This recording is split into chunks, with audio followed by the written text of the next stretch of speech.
afternoon. My name is Joseph Lloyd and I source cars for people on a professional basis, hence the name of my channel, Lloyd Vehicle Consulting. 4 years ago, I was asked to come up with a series of videos that were filmed inexpensively. We don't use digital cameras, we don't use fluid head tripods, we don't use shotgun microphones, we wear tatty shirts, we just use a phone. But we look at cars that you can buy for a budget up to £1,000 only, and we very much enjoy ourselves. These are cars that might be in cosmetically bad condition. You might see oil leaks, rattly dashboards and cosmetic imperfections, but we go all over the country and we find these very inexpensive cars that you all seem to enjoy watching.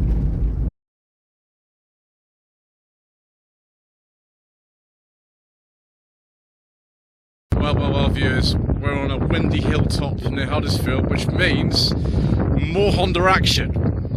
Last year, about this time, I filmed a 2002 Honda HR-V.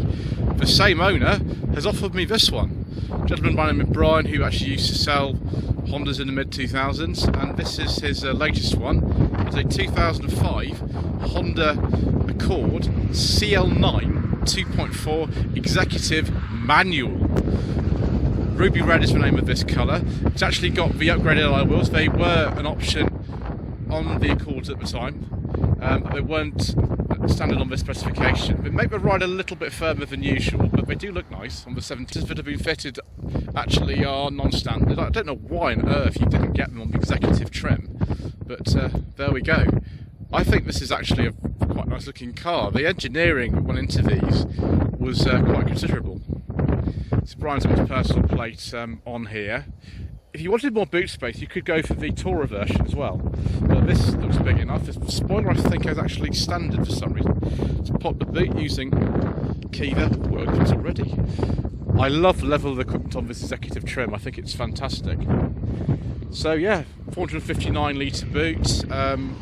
Sort of similar to something like a B5.5 Passat that would have rivaled this when they came out in 2003.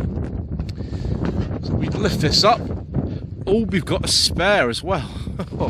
Amazing. And we've got a way, folding the rear seats if we need to, if we need a bit more space. Still's a little bit high. I wasn't expecting it to be as high as that. It's not like some of the old 80s cars and things like that, but yeah, it is a little bit on the high side, which is a shame. I think we'll take a seat in the back first and see the space that's available. This one's non-rusty. Some of them are going a bit rusty now. Obviously, they're over 20 years old, the original ones that came out in 2003, so I don't expect that. Ooh, it looks like there's quite a lot of space in here. That's pretty good, actually. This one's got the sunroof, so a little bit less headroom, but that's good. Headlining's not sagging or anything. Got a rear courtesy light. And sliding curtain airbags. Ashtray in here, unfortunately no 12-volt socket. But I prefer a beige leather interior, which you could get on these with wood. But I'm told by the chap who used to work for Honda UK and was in charge of marketing for these at the time, that the black interiors are better. I don't think he knows actually what we prefer on this channel. But never mind, we'll go with this black interior. We've got cup holders in here as well. That feels very nice. Got lumbar adjustment and seat back pockets and nice bit of leather on the door trim and whatever the fake sort of black wood this stuff is, and it's very nice. That's nice and comfortable. There's plenty of headroom, but I think anyone up to about maybe 6'2" really in here. I'm not quite as tall as that. Yeah, well, let's get in the front, shall we, and sample even more executive luxury. Right, this wind is bad, sorry viewers, it's just what happens, I'm afraid. We've got cruise control and heated seats and climate control. These seats are actually electrically adjusted as well. We've got power shot driver's window, we've got electric mirrors which are heated, traction control and all sorts of things, automatic wipers, no automatic lights though, unfortunately. That'd be nice.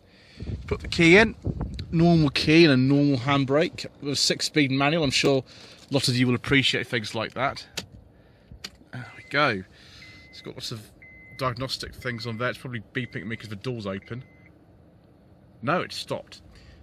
One thing that Brian, who owns this car, has changed is he's got rid of what this car would have had originally, which was a sat-nav system, which of course is the 2005 sat-nav system, so that's not particularly useful anymore. And he's put the SE specification stereo in this, which is probably much better. You do need, obviously, to have something like this in order to operate the climate control. In here, this would have been where the DVD system would have been for navigation. This has been changed to like a Bluetooth system, which is obviously suitable for modern motoring. One thing I don't like is this dash. It's hard plastic. It's not really becoming of a car like this. This bit's sort of soft, but that bit's sort of hard. Now the car feels very well assembled. We're not talking about actually the quality of assembly. We're just talking about the sort of perceived fit and finish, which is obviously a different thing. That's a shame. Never mind. Ooh, we've got cup holders down there. That's nice. We've got got armrest with an insert. All sorts of things you could put in there. Fantastic. And the 6-speed manual does feel very, very nice. Door bins are really small, but if you're comparing this to like a Volvo S40 at the time, they're a lot bigger than that. And we've got courtesy lights for the doors as well. Yeah, I've got the electric sunroof. Well, in fact, you can have climate control and a sunroof. Sometimes that's quite useful. And is this like a sort of coin tray? It's damped as well. Viewers, this just gets better and better. The only thing I need to test is whether my secret mission documents go in there. And we'll do that a little bit later. I think what we'll do first is have a look at the K24 engine. So viewers, the K24 engine, 2.4 4-cylinder, developing around 187 horsepower.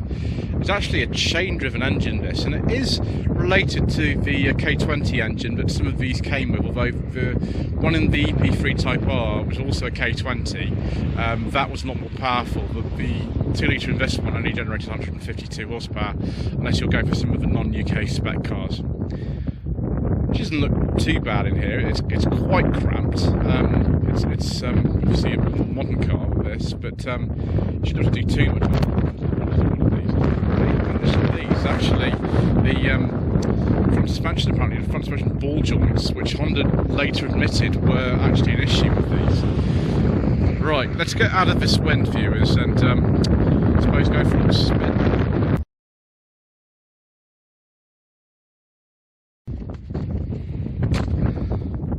Excellent. So this is a very, very pleasant car to drive. I am amazed that you can still buy these for £100,000 in MOT. Obviously it won't be in this sort of condition, but you know, there we go. This one has got a 2.4 K24 engine generating about 187 horsepower and a 6-speed manual. Not only have we got a 6-speed manual, we've got a normal key and we've got a normal handbrake. Oh, it's so exciting, viewers. It's a nice gearbox as well, this 6-speed. 0 to 60, I'm told, it's like 7.5 seconds in this. I can well believe it. If you bought the later Type S models available on the facelift cars, you didn't get any more power, but you just got the car looking a bit better. I think it might have had revised suspension as well. But this executive model is more the sort of thing that we like. You could also get a 2-litre K20 engine, I think is related to the EP3 Type R engine. Obviously it's not exactly the same. It generates 152 horsepower. There are also some diesels available, but as we've been saying for a very long time, viewers, due to controversial government legislation and all kinds of other reasons, we don't talk about diesels on this channel.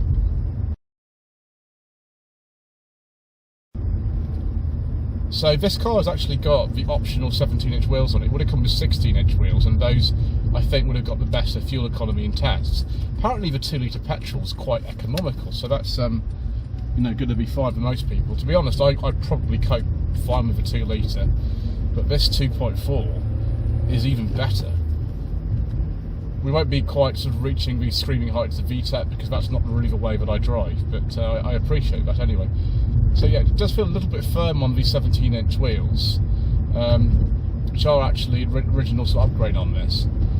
So maybe that is something to consider if you are buying one of these cars. But it makes a good noise, and actually the handling, now we're on some faster roads, is pretty good as well. The steering feels quite good. It's such a shame that like a lot of people just didn't really see these what they were. It says it's a call, and the advertising was, you know, with that Rube Goldberg type machine thing, which showed you how good the quality was, and the quality is good. But actually, this is a very nice car to drive as well. Brian, who owns this, used to actually sell Hondas back in the day, and they're very, very good cars, these. I've heard of very few problems with these. Obviously, they do rust eventually. If you find a good one like this, it will just keep going. You've obviously got to make sure you service some things. But I think this is fantastic. This is one of the sort of better cars I think I've driven in this class and of this age. And this example cost in the region of £2,000 to £2,500, which I think with just over 100,000 miles on the clock is got to be a good bet. And I think actually all of them are much measures are compliant, particularly the facelift ones would be. Yeah, you could obviously buy all sorts of other cars at the time, and this was picked up against things like the Passat. But this drives much better than a Passat. And I know I've owned a 2003 B5.5 Passat, which would have competed against the pre-facelift ones of these. So yeah, it's not perfect. I mean, the interior with surprisingly hard plastic in it and things like that is possibly not the most exciting, but it depends really what you want. It's just a very nice car to drive. It's very, very well equipped, and quite like it.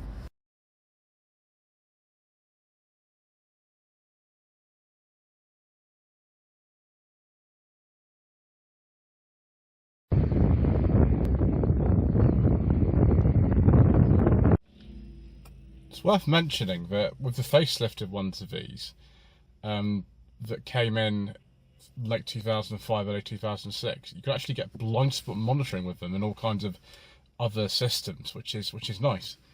So the trim levels available in this generation of a car, it's called the 8th generation Japan and European model, but there was a separate one for America, were the SE, the executive like this. Later that was renamed after facelift as the EX.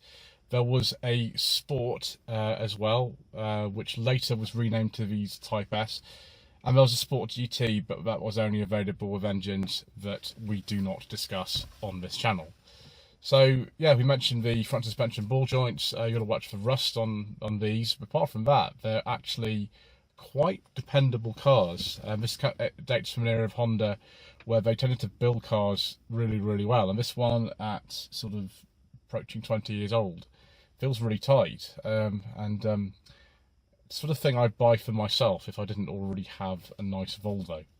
Anyway, thank you ever so much indeed once again for watching. Thank you to Brian for allowing me to have a go in his pride and joy, and we shall see you again very soon for more inexpensive motoring.